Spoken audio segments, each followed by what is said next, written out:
Hello दोस्तों, स्वागत है आपका हमारे चैनल कहानी गाला में। आज हम लेकर आए हैं कमाने वाली बहू की एक मजेदार कहानी। तू देर किस बात की, देखते हैं फिर। एक गांव में शांति नामक एक औरत थी और उनके पति का देहांत हो गया था और वो अपने बेटे की कही हुई बातों को सोच रही थी कि जब उसने कहा, मम्मी आप हमारे साथ बंगलौर चलो। पापा थे तो अलग बात थी, अब आप अकेली यहाँ गांव में कैसे रहेगी। बेटे अनिल ने कहा तो मैं असमंजस में पड़ गई। हार्ट अटैक से हुई इनकी अचानक मौत से मैं अपने आप को लाख कोशिश के बाद भी संभाल नहीं पा रही थी। 12 दिन हो जाने से सभी मेहमान चले गए थे। बेटा अनिल और बहू अनीता दोनों ही इंजीनियर है। मेरी सहेलियों ने मुझसे कहा कि बेटे बहू के पास रहने नहीं जाना क्योंकि कमाने वाली बहू को बुजुर्ग सास बिल्कुल अच्छी नहीं लगेगी। उसकी आजादी में तुम्हारे जाने से खलल पड़ेगी। वो तुम्हें ताने मार मार कर तुम्हारा जीना हराम कर देगी। वैसे भी भाई साहब ने जीते जी ही पूरी संपत्ति बेटे के नाम कर दी थी। ऐसे में तो पूरी संभावना है कि बेटा बहू यहाँ का मकान बेचकर माल तो सब ले लेंगे और तुम्हें पाई पाई के लिए तरसा देंगे। लेकिन बेटे बहू के साथ जाना मेरी मजबूरी भी थी।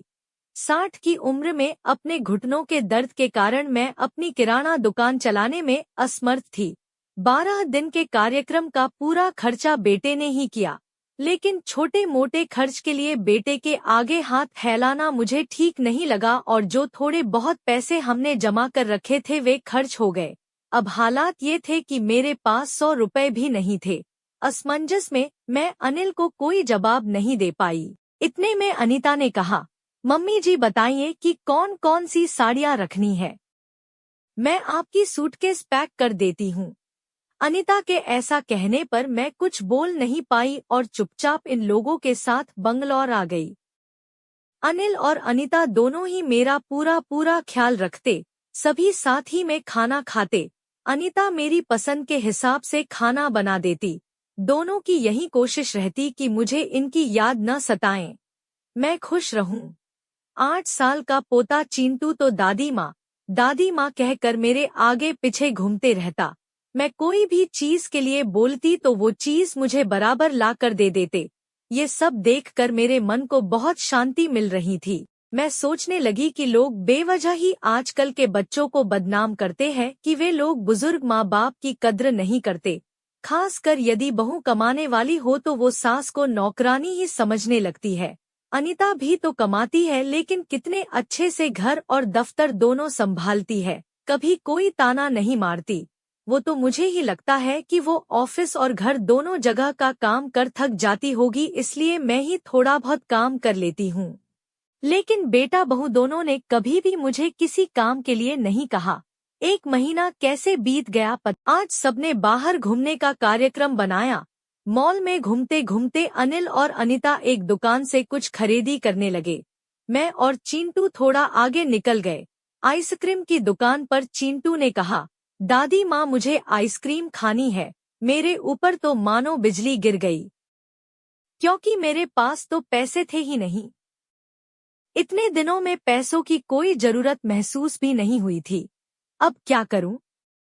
मेरा उतरा हुआ चेहरा देखकर चिंटू ने फिर कहा, दादी माँ प्लीज ले दीजिए न। सॉरी बेटा, मैं अपना पर्स घर में ही भूल गई। मेरे ऐसा कहने पर चिंटू ने मेरी तरफ कुछ अजीब नजरों से देखा। उसे लगा कि आइसक्रीम न दिलाना पड़े इसलिए मैं बहाना मार रही हूँ, लेकिन मैं कर भी क्या सकती थी। मुझे अपनी बेप्सी पर रोना आने लगा। मैं कैसी दादी हूँ कि अपने पोते को आइसक्रीम भी नहीं दिला सकती। इनके जाने के बाद पहली बार मैं अपने आप को बहुत ही असहाय महसूस कर रही थी। हमने बाहर डिनर किया। अनीता ने मेरे पसंद की काजू करी ऑर्डर की थी, लेकिन मुझे उसमें भी स्वाद नहीं आ रहा था। घर आने पर थोड़ी देर सभी ने टीवी देखी। अनिल सोने चला गया और अनीता चिंटू के कमरे में गई ताकि मच्छर की टिकियां लगाकर उसे ब्लैंकेट आदि देकर सुला दे। मैं भी अपने कमरे में सोने जाने लगी। इतने में मुझे चिंटू की आवाज सुनाई दी, मम्मी दादी माँ बहुत ही कंजूस है। तू ऐसे कैसे बोल रहा है? हाँ मम्मी, आज मॉल में घूमते वक्त मैंने दादी माँ को आइसक्रीम दिलाने कहा तो उन्होंने कहा कि वे अपना पर्स घर में ही भूल आई है। कितना अच्छा है न मम्मी कि बाहर जाओ तो पर्स ही साथ में न ले जाओ तो कुछ खर्चा ही नहीं होगा। कंजूस दादी माँ। ये क्या है चिंटू? दादी माँ के लिए ऐसा बोलते वक्त तुम्हें जरा भी विचार नहीं आया? क्या तुम उनके दुख को समझ सकते हो कि वो फिलहाल कितने दुख में है? दादी माँ को क्या दुख है? बेटा, अभी तक दादी माँ और दादाजी गांव में एक साथ रहते थे। अब अचानक दादाजी हम सबको छोड़कर चले गए। जिस व्यक्ति के साथ हम 24 घंटे रहते हैं, साथ में उठते बैठते हैं, साथ में खाना खाते हैं, अपना दुख सुख शेयर करते हैं, वो ही व्यक्ति अचानक हमसे बहुत दूर चला जाता है तो कितना दुख होता है ये अभी तुम नहीं समझ सकते। सोचो, अचानक तुम्हारे मम्मी पापा तुमसे बहुत दूर चले जाएं, इतनी दूर कि कभी वापस न आए, तो क्या तुम्हें दुख नहीं होगा? नहीं मम्मी, मैं आप लोगों के बिना नहीं रह सकता। बेटा, फिर सोचो दादी माँ दादाजी के बिना कैसे रह रही होगी। ऐसी स्थिति में यदि वो अपना पर्स घर में भूल गई तो तुमने उन्हें कंजूस तक कह दिया? तुम्हें तुम्हारे प्रति उनका प्यार नहीं दिखा?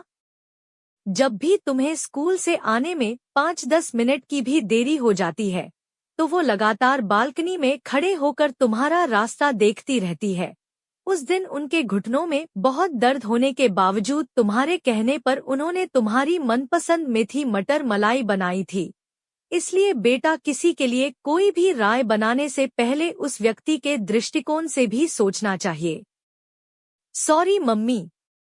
ये वार्तालाप सुनकर मुझे अपनी बहू पर बहुत गर्व हुआ। उसकी जगह यदि मैं होती तो शायद मैं भी अपने बेटे को इतने अच्छे से नहीं समझा पाती।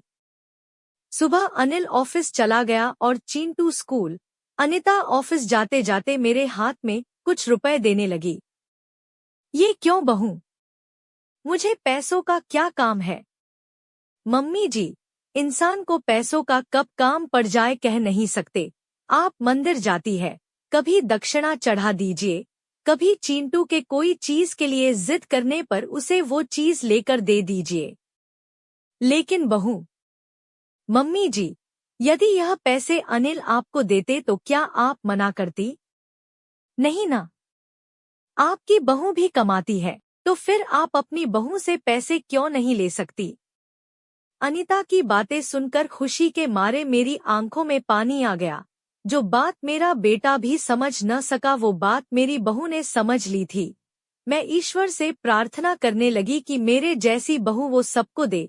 लोग बेवजह ही कुछ कमाने वाली बहुओं के दुर्व्यवहार को देखकर सभी कमाने वाली बहुओं पर लांछन लगाते हैं कि वे तुनक मिजाज और घमंडी होती है, सास ससुर उनको बिल्कुल अच्छे नहीं लगते आदि कुछ।